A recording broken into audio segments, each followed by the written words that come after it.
Welcome to my YouTube channel. I am Akhilesh और आज मैं आपको सिखाऊंगा पास्ट इंडेफिनिट टेंस के इंटेरोगेटिव सेंटेंस का पैसिव वॉइस। एक मिनट रुक जाओ जरा। इंटेरोगेटिव का ये WH वर्ड का पैसिव वॉइस हम लोग सीखेंगे, क्योंकि हम लोग यस या नो टाइप का पैसिव ऑलरेडी सीख चुके हैं। तो आज का जो क्लास होगा यह WH फैमिली टाइप के ऊपर होने वाला। ठीक है, चलिए क्लास को शुरू करते हैं। सबसे पहले हम समझेंगे कि एक्टिव वॉइस का स्ट्रक्चर कैसे होगा, फिर पैसिव वॉइस का स्ट्रक्चर कैसे होगा, उसके बाद हम लोग एग्जाम्पल से लेंगे। ठीक है, चलिए स्ट्रक्चर देख लेते हैं पहले हम लोग। तो पास्ट इंडेफिनिट टेंस आज के जो हमारा टारगेट क्या है, WH फैमिली टाइप इंटेरोगेटिव का पैसिव सीखना। ठीक है, चलिए पहले एक्टिव वॉइस का स्ट्रक्चर देखिए। एक्टिव वॉइस जो आपका होगा, सबसे पहले कोई WH वर्ड आएगा, WH वर्ड के बाद क्या आएगा, डिड आपका होगा, डिड के बाद सब्जेक्ट होगा, सब्जेक्ट के बाद मेन वर्ब का फर्स्ट फॉर्म होगा, फर्स्ट फॉर्म के बाद आपका क्या होगा, ऑब्जेक्ट होगा, और लास्ट में आपका क्या होगा, क्वेश्चन मार्क होगा। ये आपका एक्टिव वॉइस का स्ट्रक्चर हो गया। बट पैसिव वॉइस में क्या करना है, देखिए, तो जो WH वर्ड एक्टिव वॉइस में होगा उसी WH वर्ड को आपको पैसिव वॉइस में भी लिख देना है। उसके बाद आपको देख लो क्या करना है, एक्टिव वॉइस को जो यहाँ पे ऑब्जेक्ट महोदय बैठे हैं, इस ऑब्जेक्ट देखो ओ फॉर ऑब्जेक्ट, तो ऑब्जेक्ट को आपको सब्जेक्ट बना देना है। बस समझ में आ रहा है। क्या करना है आपको, जो WH वर्ड आपको एक्टिव वॉइस में होगा सेम WH वर्ड को पैसिव वॉइस में लिख देना है। ठीक, उसके बाद आपको जो एक्टिव वॉइस का जो ऑब्जेक्ट होगा, इस ऑब्जेक्ट को आपको पैसिव वॉइस में सब्जेक्ट बना देना है।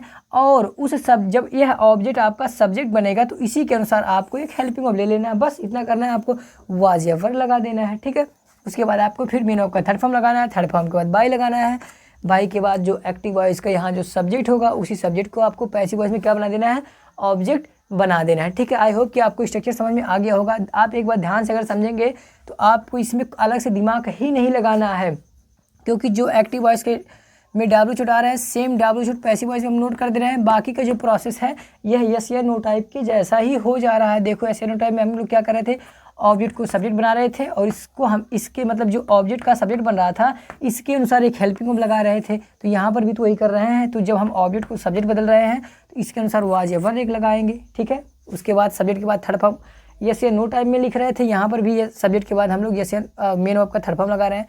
थर्ड फॉर्म के बाद बाई आएगा, बाई के बाद एक्टिव वॉइस के सब्जेक्ट को पैसिव वॉइस में क्या बना देंगे, ऑब्जेक्ट बना देंगे। तो वही पुराना वाला काम यहाँ पर भी तो हम लोग कर ही रहे हैं। बस अंतर क्या है, अंतर यहाँ पे ये है, इसमें आपका एक WH वर्ड अलग से आ जा रहा है। ठीक है, बाकी कोई यहाँ पे डिफरेंसेस नहीं है। चलिए अब एग्जाम्पल देखते हैं हम लोग। तो आप इसको और इसको दोनों को नोट कर लीजिए। ठीक है, अब हम लोग एग्जाम्पल देखेंगे। एग्जाम्पल देखिए लिखा हुआ है यहाँ पे। पहला एग्जाम्पल है, why did she sew your clothes. Why did she sew your clothes, उसने तुम्हारा कपड़ा क्यों सिला था। चलिए पैसिव देखो क्या बनेगा, तो जो WH वर्ड एक्टिव वॉइस में होगा same WH word passive voice में नोट कर। देखो व्हाई यहाँ पे था तो व्हाई यहाँ पे भी हो गया। ठीक, अब देखो फिर आपको क्या करना है, WH वर्ड तो हो गया सर, एक्टिव वॉइस का WH वर्ड पैसिव वॉइस में हमने लिख दिया। अब क्या करना है, अब ढूंढो कि एक्टिव वॉइस में ऑब्जेक्ट कहाँ था, तो योर क्लोथ्स ये आपका ऑब्जेक्ट है, तो ये क्या बनेगा, हमारा सब्जेक्ट बनेगा। तो योर क्लोथ्स, जब ये सब्जेक्ट बनेगा तो ये बहुवचन का सब्जेक्ट बनेगा, तो इसलिए उसके पहले क्या आएगा, हेल्पिंग वर्ब वर आ गया। ठीक है, यहाँ मैंने वर क्यों लगाया है, क्योंकि जो यह ऑब्जेक्ट है इसको जब मैं सब्जेक्ट बनाऊंगा तो ये बहुवचन का सब्जेक्ट बन रहा है। ठीक है, तो इसलिए यहाँ पे वर आ गया है। तो व्हाई वर योर क्लोथ्स। अब देखो जब ऑब्जेक्ट को सब्जेक्ट बना दोगे उसके बाद क्या लगाना है, मेन वर्ब का थर्ड फॉर्म, तो थर्ड फॉर्म हो गया स्यू का थर्ड फॉर्म स्यूड हो गया। अब थर्ड फॉर्म के बाद क्या लगाना है, बाई लगाना, तो बाई हो गया। एक्टिव वॉइस का जो यहाँ पे सब्जेक्ट बैठा है बेटा, इस सब्जेक्ट को आपको ऑब्जेक्ट बना देना है, तो बन गया हर हो गया। ठीक है, देखो पैसिव बन गया, आसान हो गया। Why were your clothes sued by her, जैसे कि फार्मूला कह रहा है उसी के अनुसार मैंने बना दिया। दूसरा एग्जांपल देखिए, दिमाग लगाएंगे तो समझ में आ जाएगा आसानी से। दूसरा एग्जांपल देखिए क्या लिखा है, how did the man beat my friend. How did the man beat my friend. चलिए इसका पैसिव देखो क्या बनेगा। तो सबसे पहले जो एक्टिव वॉइस में WH वर्ड है सेम WH वर्ड को पैसिव में लिख दो। लिख दिए, ठीक लिख दिए। अब आप देखिए कि एक्टिव वॉइस का ऑब्जेक्ट कहाँ पे है, तो माई फ्रेंड आपका ऑब्जेक्ट है। तो इस ऑब्जेक्ट के अनुसार जब इस ऑब्जेक्ट को आप सब्जेक्ट में बदलोगे, देखो जैसे लिखा है ऑब्जेक्ट को सब्जेक्ट में जब आप बदलेंगे बेटा तो इसके अनुसार एक हेल्पिंग वर्ब लगा लेते हैं। तो माय फ्रेंड आपका ऑब्जेक्ट है, जब इसको हम सब्जेक्ट में बदलेंगे तो माय फ्रेंड देखो सिंगुलर है, यस नहीं लगा, सिंगुलर है, तो इसलिए इसके पहले क्या आ गया, वाज आएगा। तो हाउ वाज माय फ्रेंड, तो ऑब्जेक्ट को सब्जेक्ट बनाने के बाद क्या लगाओगे, मेन वर्ब का थर्ड फॉर्म, तो बीट का थर्ड फॉर्म बीटन हो गया। थर्ड फॉर्म के बाद बाई लगाओगे तो बाई हो गया। बाई के बाद क्या आएगा, जो एक्टिव वॉइस में देखो एक्टिव वॉइस का जो यहाँ सब्जेक्ट होता है पैसिव वॉइस में उसे हम ऑब्जेक्ट बना देते हैं। तो एक्टिव वॉइस का सब्जेक्ट यहाँ पे था, कहाँ गया, द मैन, यहाँ पे आपका सब्जेक्ट था तो पैसिव वॉइस में क्या बन गया, ऑब्जेक्ट बन गया। ठीक, नेक्स्ट एग्जांपल देखिए, यहाँ पे लिखा हुआ है who stole his money. Who stole his money. अब देखिए बेटा हु एक ऐसा केस है जिसके साथ मेन वर्ब का सेकंड फॉर्म का प्रयोग करते हैं और इसके साथ सब्जेक्ट का प्रयोग नहीं होता है, डिड का प्रयोग नहीं होता है। ऐसा क्यों? क्योंकि हु खुद ही WH का भी काम करता है और सब्जेक्ट का भी काम खुद करता है, ठीक है, इसलिए इसके साथ हेल्पिंग वर्ब का प्रयोग नहीं करते हैं इंटेरोगेटिव में। देखिए तो सेंटेंस आपका क्या लिखा है, हु स्टोल हिज मनी। तो पैसे देखो क्या बनेगा, हु का मैं ऑलरेडी आपको समझा चुका हूँ कि जहाँ भी हु होगा हु को आपको बाई हुम में बदल देना होता है, ठीक है। चलिए तो हु को बदल दिया मैंने, बाई हुम कर दिया। अब देखो मैंने बोला था आपको कि जैसे हु को आप बाई हुम में बदल देंगे उसके बाद उसको छोड़ देना है, फिर से आपको क्या करना है, जो उस वाक्य में जो ऑब्जेक्ट होगा उस ऑब्जेक्ट को आपको सब्जेक्ट बनाना है, ठीक है, आपको करना पड़ेगा ऐसा, ठीक है। तो चलो ये आपका ऑब्जेक्ट है हिज मनी, ऑब्जेक्ट था तो इसको आपको सब्जेक्ट बनाना है, तो उसके अनुसार हेल्पिंग लगा लो। तो हिज वाज हो गया, हिज मनी सिंगुलर सब्जेक्ट है तो वाज आ गया। तो by whom was his money. अब जो थर्ड फॉर्म है लास्ट में आएगा, यहाँ बाई नहीं आएगा, ठीक है। हु के बारे में अच्छे से समझने के लिए आप प्रेजेंट इंडेफिनिट टेंस देखेंगे तो वहाँ पे आपको क्लियर हो जाएगा, ठीक है, क्योंकि मैंने आपको वहाँ पे बहुत सारे एग्जांपल दिया हु को, हु से रिलेटेड, और हु को समझाया भी है कि कैसे हु का बाय हुम हो जा रहा है, ठीक है। चलिए यहाँ पे टाइम थोड़ा कम है इसलिए मैं आपको सिर्फ एग्जांपल दे रहा हूँ। दूसरा एग्जांपल लिखा है who wrote this book, who wrote this book. तो चलो हु को बदलो बाय हुम में, तो हु का हो गया बाय हुम हो गया। अब बाय हुम जब हो गया तो इस ऑब्जेक्ट कहाँ गया, हिज दिस बुक, तो इस ऑब्जेक्ट को हमें सब्जेक्ट बनाना होगा बेटा, ठीक है। तो इसके अनुसार एक हेल्पिंग वर्ब आ जाएगा, तो by whom was this book. अब मेन वर्ब थर्ड फॉर्म हो जाएगा लास्ट में रिटर्न हो गया, ठीक है, ये बन गया पैसिव वॉइस। अब मैं बोर्ड को क्लीन करूँगा, कुछ एग्जाम्पल्स आपको और दूंगा, ठीक है, ताकि यह जो WH फैमिली टाइप जो पैसिव है आपके दिमाग में आसानी से बैठ सके, आपको अच्छे से समझ में आ सके, ठीक है। चलिए मैं बोर्ड क्लीन कर रहा हूँ, थोड़ा सा मैं साइड हो जा रहा हूँ ताकि आप कुछ एग्जाम्पल्स नोट कर लें, ठीक है। इतने टाइम में आप नोट कर लिए होंगे। अब हम लोग कुछ और एग्जाम्पल देखेंगे जिसमें हम लोग और WH फैमिली टाइप का पैसिव लेंगे। अब देखिए WH वर्ड से आपको पहली बात तो घबराना नहीं है, ठीक है। WH वर्ड का अलग से कोई काम नहीं है, कोई रोल नहीं है, ठीक है, बस आपको इनका केस समझ लेना है, ठीक है। मैंने आपसे कहा भी है कि कुछ समय के पश्चात मैं हर एक WH वर्ड पे अलग अलग क्लास बनाऊंगा, एक एक करके हर एक WH वर्ड को मैं आपको समझाऊंगा, ठीक है। फिलहाल अभी टाइम का थोड़ा सा कमी है तो इसलिए हम लोग ऐसा नहीं कर सकते हैं। एक बार पैसिव कंप्लीट हो जाएगा फिर हम लोग सभी WH वर्ड का अलग अलग पैसिव हम लोग देखेंगे, ठीक है। चलिए अब हम लोग जितने WH वर्ड हैं सबका एक एक एग्जाम्पल और लेते हैं, ठीक। तो हुम से शुरू करते हैं। हुम, हु का एग्जाम्पल तो हमने लिया था whom, whom did you, whom did you slap. Slap का हिंदी होता है थप्पड़ मारना, तो हुम डिड यू स्लैप, तुमने थप्पड़ किसे मारा था। तो मैंने आपको बताया था कि जहाँ पे आएगा हुम, हुम को आपको बदल देना है हु में, किसमें, हु में बदल देना है। चलिए तो हु बना, हुम को हु में बदलिए तो हु हो गया। अब ये सिंगुलर सब्जेक्ट अगर आप मान रहे हैं तो हु के साथ वाज लगा लीजिए, अगर आप हु को बहुवचन सब्जेक्ट मान रहे हैं तो हु के साथ आप वर का भी प्रयोग कर सकते हैं, ठीक है। तो हु वाज हो गया। अब इसके बाद आपको थर्ड फॉर्म लगाना होगा स्लैप, तो यहाँ पे जो पी है डबल हो जाएगा, स्लैप्ड बाई, और यू का ऑब्जेक्टिव केस यू ही होता है।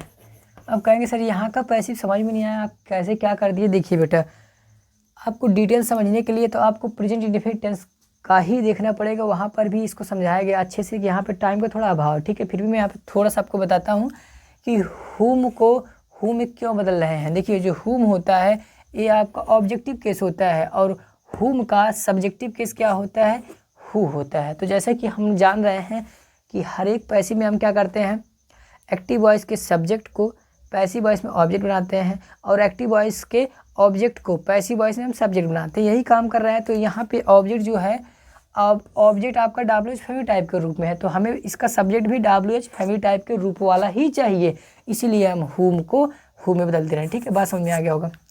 तो जब हु जहाँ लगता है तो हु के साथ जो शब्दों का जो क्रम रखा जाता है अफर्मेटिव के तरह रखा जाता है, अफर्मेटिव के तरह, जैसे सब्जेक्ट होता है फिर हेल्पिंग और फिर थर्ड मेन का थर्ड फॉर्म आएगा, उसके बाद ऑब्जेक्ट आता है, ठीक है। तो हु के साथ ही थोड़ा सा एक्सेप्शन है कि हु के साथ इंटेरोगेटिव सेंटेंस जरूर होता है, लेकिन जो शब्दों का क्रम रखा जाता है वो अफर्मेटिव के तरह रखा जाता है, ठीक है। एक एग्जाम्पल और मैं हु का दिखा देता हूँ। मैंने कहा हु, अच्छा हुम का लेना है, whom did she like whom did she like हो किसे पसंद करती थी तुम मत खुश हो, तुम्हें तो बिल्कुल नहीं पसंद करी थी, गधे एक नंबर काम चोर हो तुम। चलो पैसे दो क्या बनेगा, तो हुम को पहले हु में बदल दो, हु हो गया। अब अगर सिंगुलर सब्जेक्ट मान रहे हो तो वाज लगा लो, बहुवचन मान रहे थे तो वर लगा लो, तो हु वाज। अब मेन वर्ब का थर्ड फॉर्म लगाओ तो लाइक का थर्ड फॉर्म हो जाएगा लाइक्ड। थर्ड फॉर्म के बाद हमेशा आता है बाई, तो बाई हो गया। एक्टिव वॉइस को जो यहाँ सब्जेक्ट है, पैसिव वॉइस में क्या बन जाएगा, ऑब्जेक्ट बन जाएगा, हर हो गया। ठीक है, चलिए आगे बढ़ते हैं। व्हाट का एग्जाम्पल लेते हैं। मैंने कहा व्हाट, तीसरा example what did I by वो तो राइमिंग बन गया, what did I by, what did I by, मैंने क्या खरीदा था। चलिए पैसे देखो क्या बनता है, तो जहाँ व्हाट आता है उसके साथ आपका ऑब्जेक्ट देखने को नहीं मिलेगा, क्योंकि जो व्हाट है यही आपका ऑब्जेक्ट का काम करता है और यही WH वर्ड का भी काम करता है। तो जो हमें पता है व्हाट ही WH वर्ड है और व्हाट ही हमारा क्या है, ऑब्जेक्ट का भी काम कर रहा है। तो पैसिव में हम इसी को सब्जेक्ट बना देंगे, लो बन गया सब्जेक्ट। तो व्हाट अब यहाँ पे WH वर्ड भी है और सब्जेक्ट भी है, तो व्हाट हमें सिंगुलर लगेगा तो सिंगुलर ले लेंगे वर्ब, तो what was.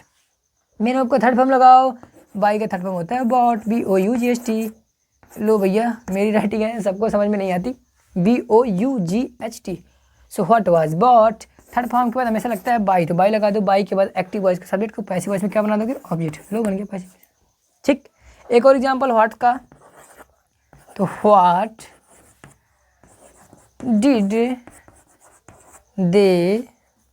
What did they stick. Stick मतलब होता है चपकाना, स्टिक मतलब छड़ी भी होता है जिससे मार पड़ती है तुम्हें बहुत, हाँ, और स्टिक का मतलब एक चपकाना भी होता है। ठीक है, तो व्हाट डिड दे स्टिक, उन्होंने क्या चपकाया था, तो what was sticked by them, what is sticked by them, sorry what was sticked by them. ठीक है, लास्ट एग्जाम्पल, इसके बाद क्लास को हम लोग करेंगे ओवर। ओवर मैंने बोला कुछ और मत सुने, बहुत मार पड़ेगी। चलिए विच का ले लेते हैं एक, विच मोबाइल, मोबाइल का स्पेलिंग याद आ गया, विच mobile did you use, which mobile did you use, तुम कौन सा मोबाइल का प्रयोग करते हो। चलिए पैसे देखो क्या बनेगा, विच मोबाइल डिड यू यूज। तो हमें यहाँ विच है जो ऑब्जेक्ट के जैसा काम करते हैं, सब्जेक्ट बना देंगे विच मोबाइल, ये अब हमारा सब्जेक्ट हो गया है। ठीक है, तो जब ये सब्जेक्ट हो गया तो इसी के अनुसार हेल्पिंग वर्ब ले लो, तो was, which mobile was used by you का ऑब्जेक्टिव के सी ही होता है। लो भैया ये भी पैसे वही बन गया। ठीक है, अब बारी है होमवर्क का। ठीक है, तो होमवर्क नोट करिएगा और होमवर्क आपको कमेंट सेक्शन में करना है। ठीक है, अगर आपको यह समझ में आया है तो होमवर्क आप करेंगे, अगर आपको यही समझ में नहीं आया तो आप होमवर्क नहीं कर सकते हैं, ऐसा ही मैं उम्मीद करूँगा। ठीक है, सेंटेंस है लिखिए, हु इनवाइटेड यू, पहला सेंटेंस है who invited you. Next sentence है who tasted this fruit, who tasted this fruit, दो एग्जाम्पल हो गया। तीसरा एग्जाम्पल है what did you, what did you clean, what did you clean. Next example है what did I, what did I break, what did I break. Next example है why did she, why did she buy this mobile, why did she buy this mobile. Next example है why did he, why did he beat you, why did he beat you. Next example है how did his father scold you, how did his father scold you. एक और last example है, लिखो whom did I, whom did I love, whom did I love, whom did I love। इतना sentence आपको क्या करना है, कमेंट सेक्शन में इसका पैसिव बना के आपको मुझे सेंड करना है। ठीक है, तो आज के लिए बस इतना ही, तब तक के लिए आप लोगों से नमस्कार। अब हम लोग मिलेंगे एक नए क्लास में नए टॉपिक के साथ, तब तक के लिए अपना ख्याल रखिएगा और घर पे पढ़ाई करते रहिएगा। ठीक है, thanks for watching this video.